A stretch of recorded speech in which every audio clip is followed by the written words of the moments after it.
Have you ever sat down completely aware of everything you needed to do and felt your body just refuse?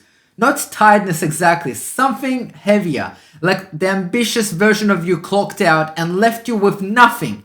You call it laziness, you beat yourself up for it, you wonder why someone as driven as you keeps hitting this wall. But here's what nobody tells you. It is not laziness, it is not weakness, it is your biochemistry. And once you understand what is actually happening inside your body, the whole pattern finally makes sense. Free system based in science. Let's go. Step 1. The dopamine equation. Most people think dopamine is the pleasure chemical. It is not. Dopamine is the pursuit chemical. It does not reward outcome. It rewards progress. Every small step forward, no matter how tiny, gives your brain a hit and trains it to want more. But here's what nobody talks about. Your brain burns dopamine all day. Every decision you make, what to prioritize, how to handle a difficult situation, what to say, what to do next, every single one costs dopamine. By the time you sit down to work on your own goals, your dopamine reserves are critically low. Think of it like a phone battery. You started the day at 100%. Hours of sustained decision making, social navigation, and mental output drained it to 2%. And a brain at 2% dopamine does not want to pursue anything. It wants to recover. So it sends you to the easiest dopamine source available. The scroll, the shorts, the TV, not because you're lazy, because your reward system is running an emergency protocol. Here is the fix. Stop trying to pursue the big goal at 2%. Instead, not finishing the project, do just one set, one rep, not write the whole script, just type one paragraph, one sentence, one word. Each micro win costs almost nothing, but it gives your dopamine system just enough fuel to want the next one and the one after that. Before you know it, the engine is running again. So quick action tonight. Decide your one micro win, not the goal, the smallest possible step towards it. That is your dopamine reset.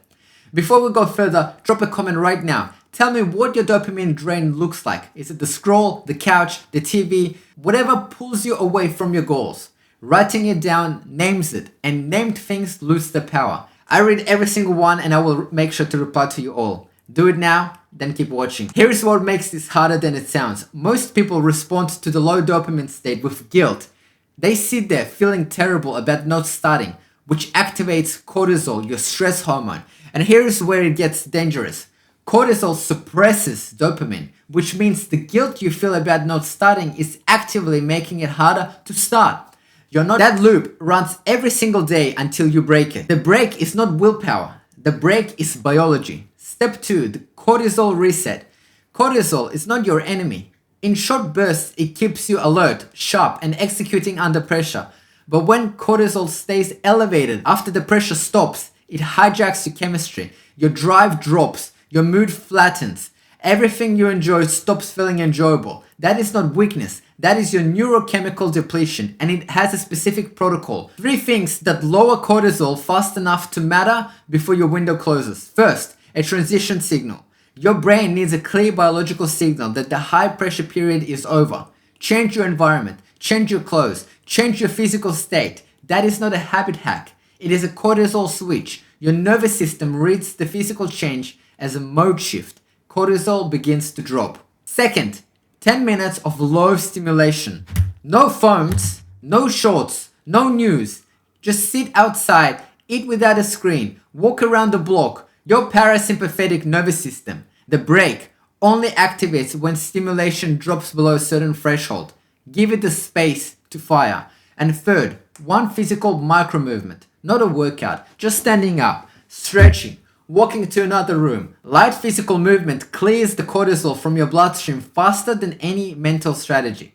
These 3 things take less than 15 minutes, but they shift your biochemistry enough to make step 1 actually work. So quick action. Next time you feel the depletion hitting, do all 3 things before you open anything. Transition signal, 10 minutes of quietness, 1 physical movement. That is your cortisol reset. I wanted to share something with you. In my second year of mechanical engineering, I had everything I needed to succeed, the time and the ability. And every single night, I sat down with a plan, and my brain quietly found me something else to do. check this, read that, reorganize what I had already organized, and I got suspended. Not because I was not smart enough, because I could not bridge the gap between knowing what to do and actually doing it.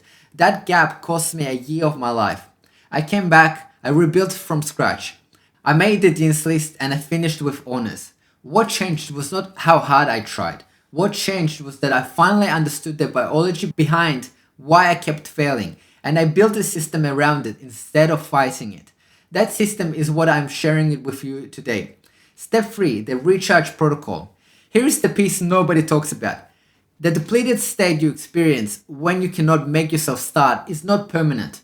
For most people, it lasts between 45 and 90 minutes after the high pressure period ends. That is your recharge window. Fighting it does not shorten it. Feeling guilty about it does not shorten it. But knowing it exists and having a protocol for the other side of it changes everything. When the window closes, minimum input, 1 micro win, smallest possible dopamine trigger, and cold start the engine. And if the window closes and you still cannot start, ask one question. What drained my battery most today? Was it a draining conversation, poor sleep the night before? Find a specific drain and adjust it to tomorrow's minimum input to account for it. Then try again. Because here's the truth about ambitious people who cannot make themselves start. They're not lazy. They're depleted. And biochemically depleted systems need recharging, not punishing. Quick action. Next time you feel stuck, time how long the depletion lasts. The number is your most important data point. It tells you exactly how long your recharge window is. Laziness is not a character trait. It is a biochemical state, and biochemical states are temporary. The dopamine drain is real. The cortisol loop is real. The recharge window is real. None of it is weakness. None of it is your failure. And none of it means you are not cut out for this. It means your system has been running at full capacity and it needs the right input to run again. The dopamine reset, the cortisol reset, and the recharge protocol. 3 systems, all biological. None of them about motivation, because motivation is not the problem. Chemistry is. And chemistry can be changed. You're not lazy. You're just running the wrong protocol. Subscribe. 3 videos a week, all built around one idea. You already know what to do. Let's build the system that makes you actually do it. Grab the free executor kit in the description. The exact recovery protocol I used to reset my biochemistry and get the engine running again. It's free, link right below. And if this video resonated, watch this next one, because understanding the biology is step 1. Step 2 is what happens when the chemistry resets, but the same patterns start again the next day. The video is on screen now. It is the other half of the system. And if you have not dropped your comment yet,